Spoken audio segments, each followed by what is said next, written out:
Finally आपण रोजच्या प्रमाणे भरण्यासाठी चाललो होतो. तर मग आपल्याला मारायचं शॉर्टकट मारायच्या नादात आम्ही टाकलं कॅनलमध्ये कॅनलमध्ये टाकल्यावर कळालं पाणी खोल आहे. पण असं तसं करून बाहेर काढलं आणि भरायला लावलं.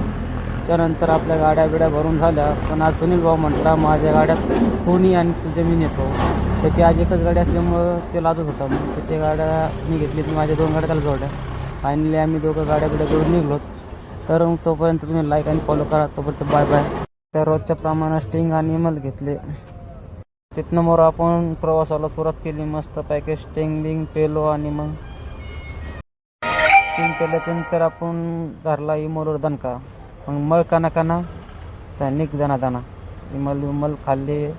तिथनं मोर तुम्हाला लागतं पारोडीचा नजारा कसा आहे. मग नाद नाही करायचा, एकदा यावंच लागते. मग दाखव तुम्हाला कारखान्याच्या बिड्या. आज बारकी बिडी जास्त धूर मारते, काहीतरी विषय वेगळा दिसतोय. चला भेटूया कारखान्यावर.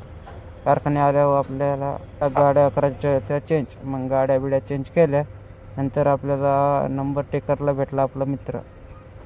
त्याने आपल्याला 2 ज्ञानाच्या गोष्टी सांगितल्या. त्याच्या ज्ञानाच्या गोष्टी आपल्या मेंदूच्या बाहेरच्या होत्या, त्याच्यामुळे आपण काही जास्त लक्ष दिलं नाही.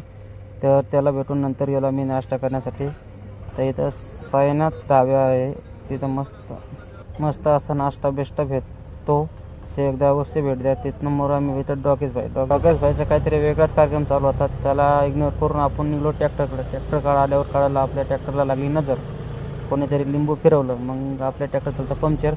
त्याला घेऊन गेलो पंक्चर करण्यासाठी. आपण तो होतो फुल टेन्शनमध्ये. तर पण टेन्शन ठेवलं थोडं साईडला. मग पंक्चर काढून गेलो आपण जेवण करण्यासाठी. जेवण केलं आणि जेवण केल्याच्या नंतर आपल्याला जायचं होतं आपल्या गाड्याकडे जाताना तुम्हाला म्हटलं थोडं लुक दाखवा. तर आता बाय बाय.